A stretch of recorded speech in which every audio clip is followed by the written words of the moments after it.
Hey everyone, it's your boy DJ. Please don't forget to hit that subscribe button. You will be joining the newest and fastest growing communities on YouTube. And also, please hit that notification bell because you will be notified every time we drop a new episode. And also, like and share the content and follow us on our TikTok page, Full Effect Podcast. Full Effect Podcast, the best in the game. Put your ones in the air, acknowledge me. And if you don't, get hit with the sweet chin music. We come through in the clutch, hitting game winners. I'm a king in the ring like I'm undefeated. Left hook, right hook, you down for the count. Pressure make diamonds, we never fold. Full Effect Podcast, you know what it is. Welcome to another episode of Full Effect Podcast. I'm DJ. We're going to dive into the wrestling world. We're going to talk about what happened on Monday Night Raw last night. We just going to talk about the wrestling world in general. But I don't know if some of you have watched Monday Night Raw last night. But as you can see, for the first time in his new bloodline, the Samoan werewolf Jacob Fatu let loose last night. As Jacob and Roman and the Usos was leaving the ring, after Roman and Jimmy dapped up and said what's up to Eric Andre, celebrity comedian / actor, this fool not only patted Jacob on the back, but he touched the ulafala, which is a no-no. That's a rule. Can't touch that. So Jacob threw him out the crowd to the floor inside the ring, gave him a few headbutts, and Roman was Jacob was going up to the top, was about to give him a splash, and Roman's like, no. Adam Pearce is begging Roman Reigns, please tell him to stop. But it seemed like Roman enjoyed having control of that moment. Out of nowhere, Roman gives him the slit on the throat, and then he told him to do it. Splashed him. Then they was leaving again. One more time. So it seemed like Roman has some control over Jacob. Later on that night, LA Knight attacked the Usos and then Jacob Fatu put the death grip on y'all know I don't like this guy, but LA Knight.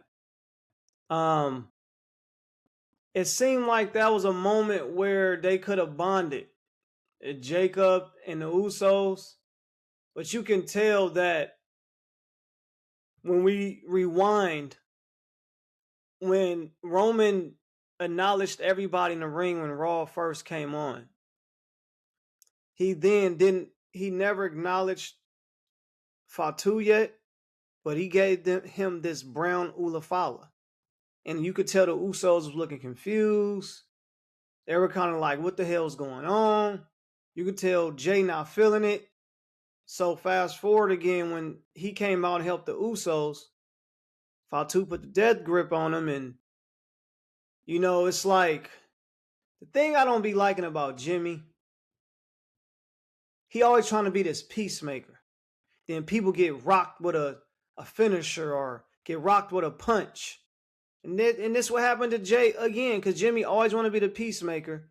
But obviously, LA Knight has a problem with y'all for joining Roman, when if it was me, I'm like, bro, it's my family. We fight, we hate each other sometimes, but we love each other at the end of the day. We got each other's back at the end of the day. You can't be mad I'm rolling with family. Like Roman said, you can see, I don't want y'all to serve me. I want y'all to stand by me. See, last time he was having them serve him. But LA Knight's been talking smack about y'all family. I agree with Jey Uso on this one. Need to punch him in the mouth. And the Samoan werewolf came out and showed him who's boss. But the Usos is looking like, oh man, like he's unhinged. You can't stop him. But it's like Roman is taking advantage of it. So it's intriguing to see where this is going to go. Y'all can comment in the comment section and let me know. But where it's seeming like this is going to go is Roman and Jacob is going to become closer as Roman takes advantage of how unhinged he can be. Like I said, use it to his advantage. And Jay not going to like that. Jay going to get jealous because Jay has always been the right-hand man. The Usos not going to like it. And I think that's when it's going to be a fallout with Roman and Jacob versus the Usos down the line. Especially if Jay wins this King of the Ring and become champ. Ooh. Yeah, he gonna get big-headed. So yeah, that's it's just I don't know where this angle gonna go, but like I said, I think I have an idea, like I just said. But then what shakes that up is how Roman sent Jacob to SmackDown this past Friday to give Solo a message. He said, Roman wants you to come home. He like, I ain't coming there. Roman's a manipulator. He's this and that. Jacob like, if you don't, it's going to be consequences. I might come for you. So that's why I say what I just said with the Usos getting a little jealous, Jay getting a little jealous, how Jacob and Roman going to get closer. That's the only mix-up where I'm confused, like how Solo come into this picture. That's the only thing that makes this confusing. But yeah, I think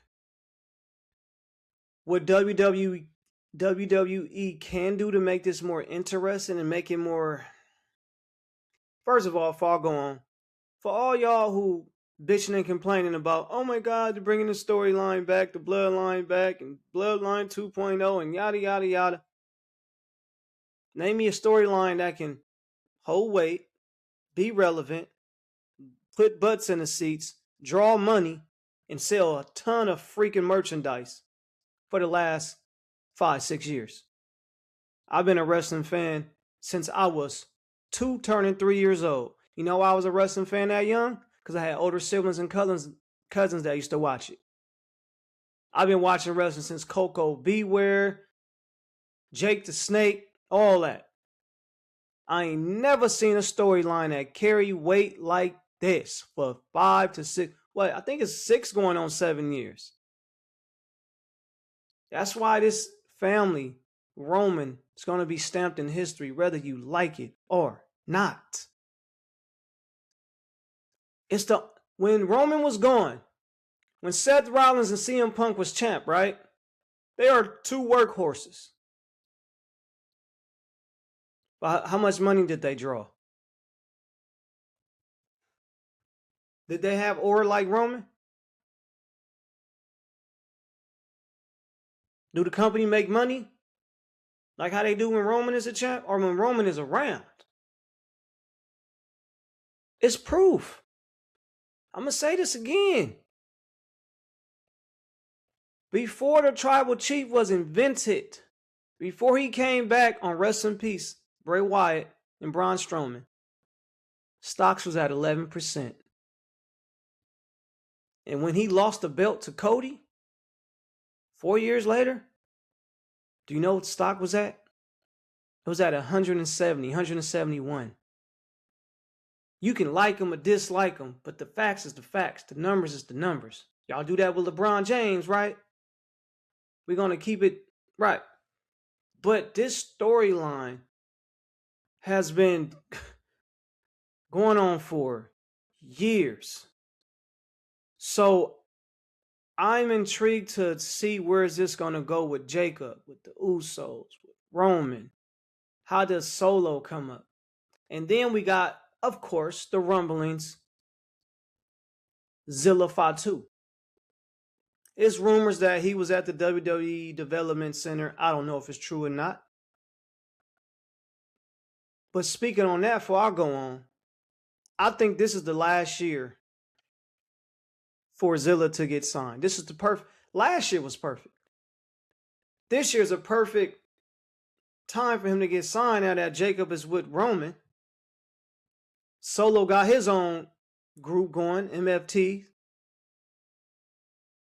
I mean, then not only Zilla has to get signed, because I feel like signing him beyond this year, it makes no sense now.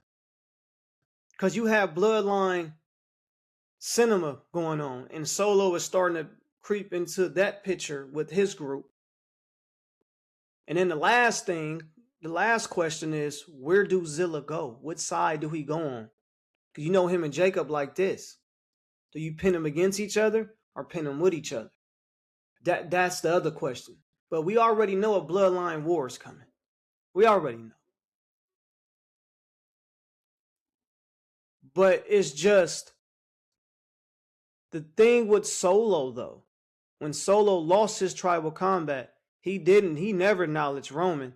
He never had no consequences like Jacob and Jay did. That's the thing that has never been done.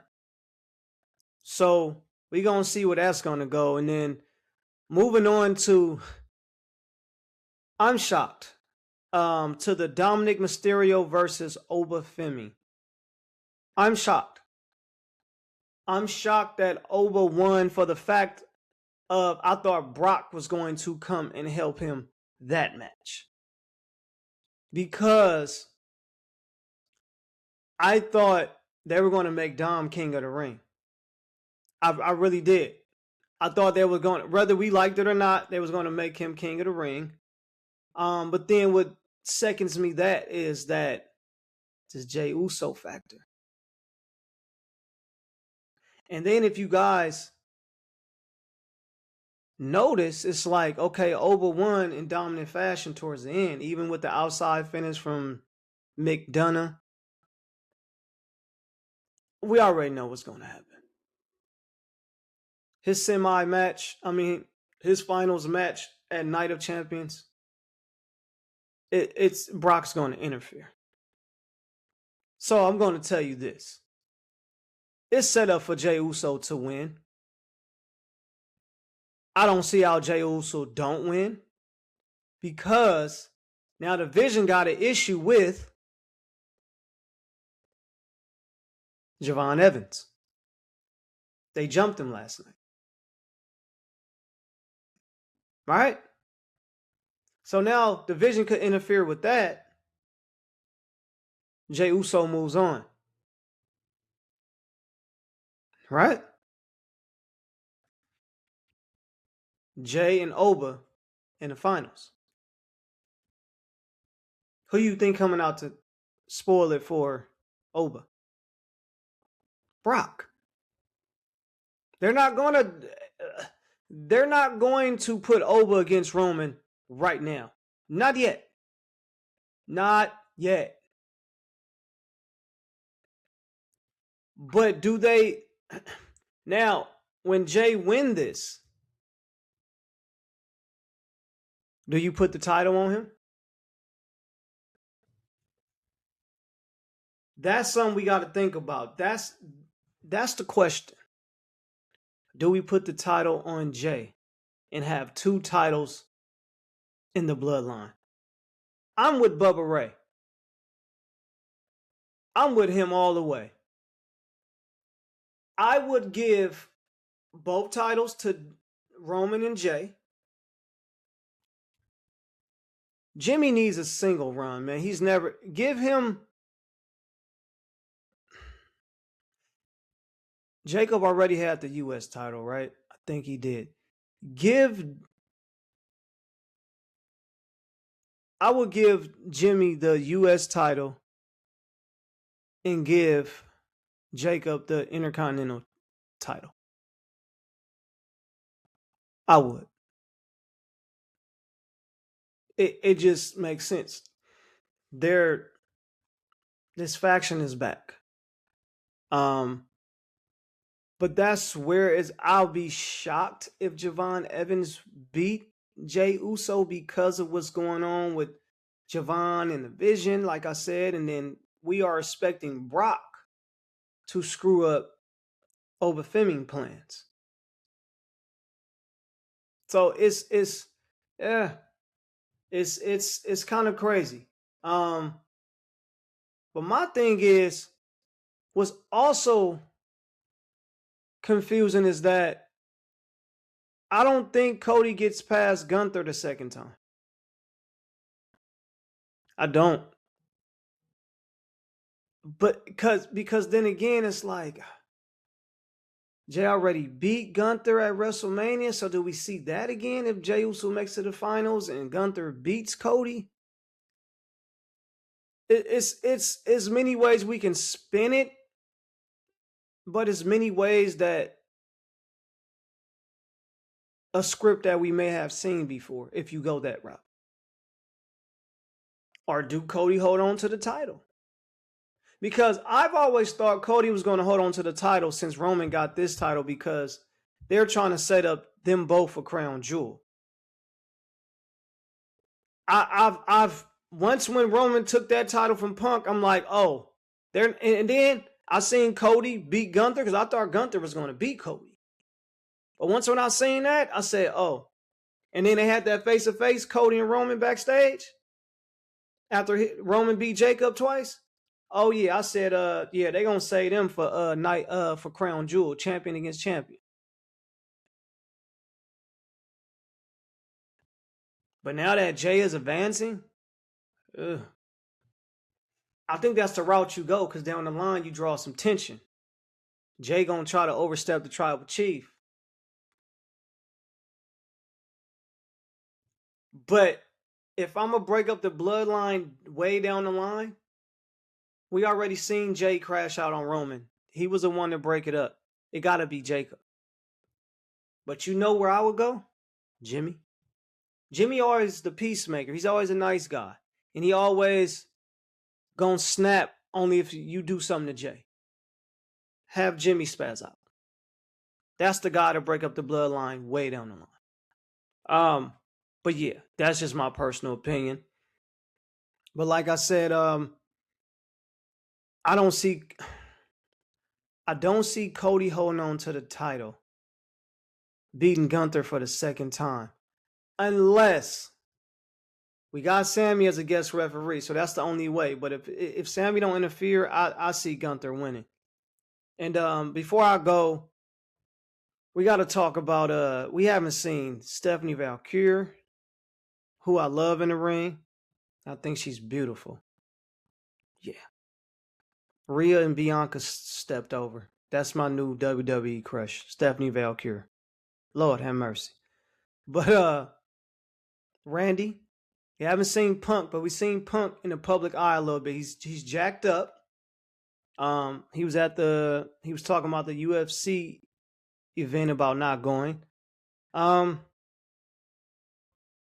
Where do we put these people when they come back? Because I was upset that Randy never got his rematch. I thought Randy was going to eventually win after he didn't win in WrestleMania. They took him off screen, but it was rumors. We don't know. That's why I say rumors. I'm not coming out like it's true. He got punished for that kick on Cody. It wasn't supposed to go that way. It's not the fact that he kicked him. It wasn't supposed to go that way. Cody really got messed up off that. So, where do we put Punk? We thought we was going to get a Punk and Cody, but since that face-to-face, we ain't seen CM Punk since. So, that's just my thoughts about it. But y'all tell me y'all thoughts in the comments and stuff. But I just wanted to talk about WWE today. But look, I just ask again that you guys please subscribe to the channel. Please like and share the content and follow us on the TikTok page, Full Effect Podcast. Thank y'all for tuning in. I'm signing out. See y'all next time. Full Effect Podcast, you know what it is.